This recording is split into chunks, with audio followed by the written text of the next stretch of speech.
இந்த செய்தியை உங்களுக்காக வழங்குவது அருண் மசாலா.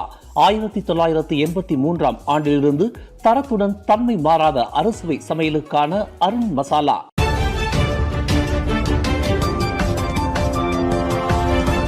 வணக்கம். திசைகளின் ஒரு மணி செய்திகள். கிறிஸ்துமஸ் பண்டிகையை முன்னிட்டு 2 தினங்களுக்கு டோல் கட்டணம் இலவசம்.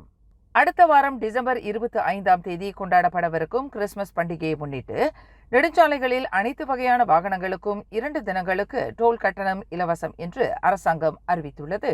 டிசம்பர் 23ஆம் தேதி திங்கட்கிழமை முன்னிரவு 11:59 மணிக்கு தொடங்கி டிசம்பர் 24ஆம் தேதி செவ்வாய்க்கிழமை இரவு 11:59 மணி வரை 2 தினங்களுக்கு டோல் கட்டண விலக்களிப்பு வழங்கப்பட்டுள்ளதாக பொதுப்பணித்துறை அமைச்சர் டத்துஸ்ரீ அலெக்சாண்டர் நந்தாலிங்கி தெரிவித்தார். ஜோகர் பாரு, பகுனான் சுல்தான் இஸ்கண்டா மற்றும் தஞ்சோங் குப்பாங் ஆகிய 2 டோல் சாவடி மையங்களை தவிர்த்து மற்ற அனைத்து டோல் சாவடிகளிலும் இந்த விலக்களிப்பு பொருந்தும் என்று அவர் குறிப்பிட்டார். கிறிஸ்துமஸ் பண்டிகை விடுமுறையின் போது 25,50,000 வாகனங்கள் நெடுஞ்சாலைகளை பயன்படுத்தும் என்று எதிர்பார்க்கப்படுகிறது. இந்நிலையில் 2 தினங்களுக்கு டோல் கட்டண விலக்களிப்பு வழங்கப்படுவது மூலம் 38 மில்லியன் ரிங்கிட் டோல் கட்டண செலவை அரசாங்கம் ஏற்கவிருப்பதாக அலெக்சாண்டர் நந்தாலிங்கி குறிப்பிட்டார். சமூக வலைதளங்களில் வைரலான கடந்த செவ்வாய்க்கிழமை ஜோகோர் மூவாரில் ஒரு வீட்டில் நிகழ்ந்த ஆயுதமேந்திய கொள்ளை சம்பவம் தொடர்பில் 2 ஆடவர்களும் ஒரு பெண்ணும் கைது செய்யப்பட்டுள்ளனர். விசாரணைக்கு ஏதுவாக அந்த மூவரும் மூவார் மேஜிஸ்ட்ரேட் நீதிமன்றத்தில் நிறுத்தப்பட்டு அவர்களை 7 நாட்களுக்கு தடுப்பு காவலில் வைப்பதற்கு நீதிமன்ற அனுமதி பெறப்பட்டுள்ளதாக போலீசார் தெரிவித்தனர். அந்த 3 சந்தேக பேர் வழிகளில் ஒருவன் போலீசாரின் உளவு தகவல் அடிப்படையில் நேற்று காலை 9 மணி அளவில் பேரா சுங்காய் அருகில் ஒரு காரில் கைது செய்யப்பட்டான். அதே வேளையில் காரில் இருந்த அவனது காதலியும் வளைத்து பிடிக்கப்பட்டார். மூவார் தமன் ஸ்ரீ த்ரே என்ற வீடமைப்பு பகுதியில் உள்ள ஒரு வீட்டில் நிகழ்ந்த இந்த கொள்ளை சம்பவம் தொடர்பில் போலீசார் 2 ஆடவர்களை தீவிரமாக தேடி வந்த நிலையில் அந்த 2 ஆடவர்களும் ஒரு பெண்ணும் கைது செய்யப்பட்டுள்ளனர். அந்த 2 ஆடவர்களும் புரோடுவா மைவி காரை பயன்படுத்தி கொள்ளையடிக்கும் முயற்சியின் போது அவ்விரு கொள்ளையர்களையும் எதிர்த்து போராடிய வீட்டு உரிமையாளரான 60 வயது நபரும் அவரின் 34 வயது மகனும் காயம் அடைந்தனர். இக்கொள்ளை சம்பவத்திற்கு அந்த 2 கொள்ளையர்களும் பயன்படுத்திய புரோடுவா மைவி கார் மலாக்கா ஜாசினில் கைவிடப்பட்ட நிலையில் கண்டுபிடிக்கப்பட்டது. கோலாலம்பூர் மற்றும் கிளாந்தானில் போலீசார் மேற்கொண்ட தொடர் சோதனை நடவடிக்கையில் 2 பறவைகளுடன் 600க்கும் மேற்பட்ட மாதிரி துப்பாக்கிகள் பறிமுதல் செய்யப்பட்டன. கடந்த டிசம்பர் 17 மற்றும் 18ஆம் தேதிகளில் வனவிலங்கு பாதுகாப்பு குற்றவியல் தடுப்பு பிரிவு போலீசார் மேற்கொண்ட இந்த சிறப்பு சோதனை நடவடிக்கையில் கொத்தபாரு மற்றும் கோலாலம்பூர் ஜலான் ரஜலவுட் ஆகிய பகுதிகளில் மிகப்பெரிய அளவில் மாதிரி சுடும் ஆயுதங்கள் மீட்கப்பட்டதாக புக்கிட் அமான் உள்நாட்டு பாதுகாப்பு மற்றும் பொது ஒழுங்கு பிரிவின் இயக்குநர் டத்துஸ்ரீ அஸ்மி அபு காசிம் தெரிவித்தார். கைப்பற்றப்பட்ட மாதிரி துப்பாக்கிகளில் 32 ரைபிள்ஸ் மற்றும் 2 ராக் மேக் பிளஸ் ஆயுதங்களும் அடங்கும். தவிர சுகாதார அமைச்சினால் அங்கீகரிக்கப்படாத சில மருந்து பொருட்களும் பறிமுதல் செய்யப்பட்டதாக அவர் குறிப்பிட்டார். சந்தேக நபர் பல மாதங்களாக இணைய தொடர்பு வாயிலாக இந்த மாதிரி துப்பாக்கிகளை விற்பனை செய்து வந்துள்ளார் என்பது விசாரணையில் தெரிய வந்துள்ளது என்று அவர் குறிப்பிட்டார். கைப்பற்றப்பட்ட ஆயுதங்கள் மற்றும் மருந்து பொருட்களின் மொத்த மதிப்பு 4,36,971 ரிங்கிட் ஆகும் என்று அஸ்மி அபு காசிம் தெரிவித்தார்.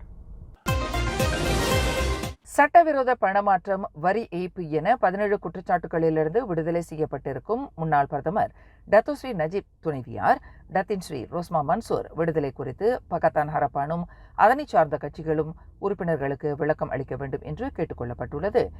அடிப்படை முகாந்திரங்கள் இருப்பதாக கூறி நீதிமன்றம் வரை சென்ற 70 லட்சம் ரிங்கிட் சம்பந்தப்பட்ட 17 குற்றச்சாட்டுகளை உள்ளடக்கிய வழக்கில் ரோஸ்மா மன்சூர் விடுதலை செய்யப்பட்டிருப்பது அதிர்ச்சி அலையை ஏற்படுத்தியுள்ளதாக டிஏபி மூத்த தலைவர் ஒருவர் குறிப்பிட்டார். லஞ்ச ஊழலில் சிக்கியவர்கள் தங்களுக்கு எதிரான குற்றச்சாட்டுகளிலிருந்து தொடர்ச்சியாக விடுதலையாகி வருவது பகத்தான் ஹரப்பான் மீது மக்கள் கொண்டுள்ள நம்பிக்கையை கேள்விக்குறியாக்கிவிடும் என்று அந்த மூத்த தலைவர் எச்சரித்துள்ளார்.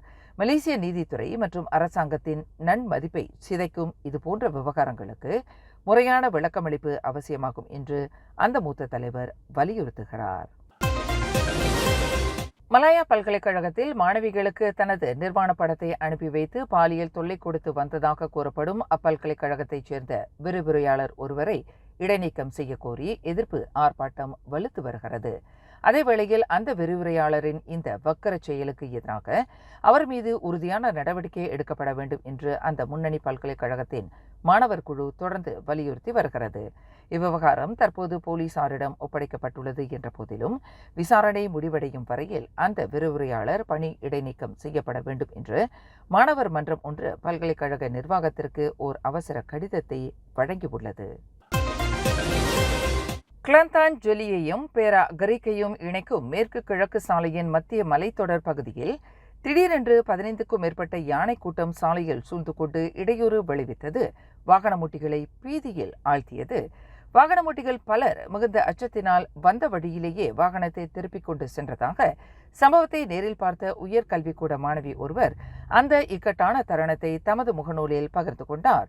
கடந்த புதன்கிழமை கிளந்தான் தும்பாட்டிலிருந்து கடா சுங்கப்பட்டாணியில் உள்ள தமது கிராமத்திற்கு காரில் திரும்பிக் கொண்டிருந்த போது இந்த எதிர்பாராத சம்பவத்தை எதிர்கொள்ள நேர்ந்ததாக அவர் குறிப்பிட்டுள்ளார். அந்த யானை கூட்டத்தில் ஒரு யானை மட்டும் மதம் பிடித்ததைப் போல் மிக ஆவேசமாக செயல்பட்டது இதர வாகனமோட்டிகளை பயத்தில் ஆழ்த்தியதாக அந்த மாணவி தெரிவித்தார்.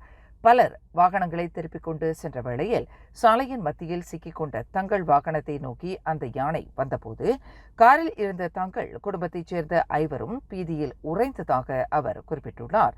எனினும் அதிர்ஷ்டவசமாக அந்த யானை காரை சேதப்படுத்தாத நிலையில் தனது தும்பிக்கையால் தொட்டு பார்த்துவிட்டு சென்றதாக திரங்கானுவில் உயர்கல்விக்கூடம் ஒன்றில் பயின்று வரும் நூருல் நசீரா எட்ரி ஷாம் என்ற 20 வயதுடைய அந்த மாணவி தனது அனுபவத்தை பகிர்ந்து கொண்டுள்ளார். மின்சார உற்பத்தி நிலையம் ஒன்றின் தூர பண மேடையில் இரும்பு வெட்டும் பணியில் ஈடுபட்டுக் கொண்டிருந்த தொழிலாளி ஒருவர் மீது இரும்பு துண்டு விழுந்து தோள்பட்டையில் செருகிக் கொண்டு பெருங்காயத்துடன் அந்தரங்கத்தில் தொங்கிய நிலையில் பெரும் துயரத்திற்கு ஆளானார். அதிர்ஷ்டவசமாக கீழே விழாமல் பாதுகாப்பு பட்டையின் உதவியுடன் அந்தரங்கத்தில் தொங்கிய அந்த தொழிலாளியை தீயணைப்பு மீட்பு படையினர் கடும் போராட்டத்திற்கு பின்னர் பாதுகாப்பாக மீட்டனர். இச்சம்பவம் திரங்கானு டுங்கூன் பாக்கா தொழிற்பேட்டையில் நேற்று மாலை 4:45 மணியளவில் நிகழ்ந்தது. சுமார் 84 மீட்டர் உயரத்தில் பாதுகாப்பு பட்டையின் உதவியுடன் தொங்கிக் கொண்டிருந்த அந்த தொழிலாளியின் தோள்பட்டையில் ஆழமான காயம் ஏற்பட்டிருந்ததாக பாக்கா தீயணைப்பு நிலைய தலைவர் முகமது ரிஸ்வான் ராம்லி தெரிவித்தார். ரத்தம் அதிகமாக வெளியேறிய நிலையில் மிக ஆபத்தான நிலையில் காணப்பட்ட அந்த தொழிலாளியை தூரப்பண மேடையிலிருந்து கீழே இறக்கும் பணி மாலை 6:30 மணியளவில் நிறைவுற்றது. பின்னர் ஆம்புலன்ஸ் வண்டியின் மூலம் அவர் மருத்துவமனைக்கு கொண்டு செல்லப்பட்டதாக முகமது ரிஸ்வான் குறிப்பிட்டார். இந்த செய்தியை உங்களுக்காக வழங்கியது அருண் மசாலா. 1983ஆம் ஆண்டிலிருந்து தரத்துடன் தன்மை மாறாத அறுசுவை சமையலுக்கு அருண் மசாலா. மேலும் செய்திகளை தெரிந்து கொள்ள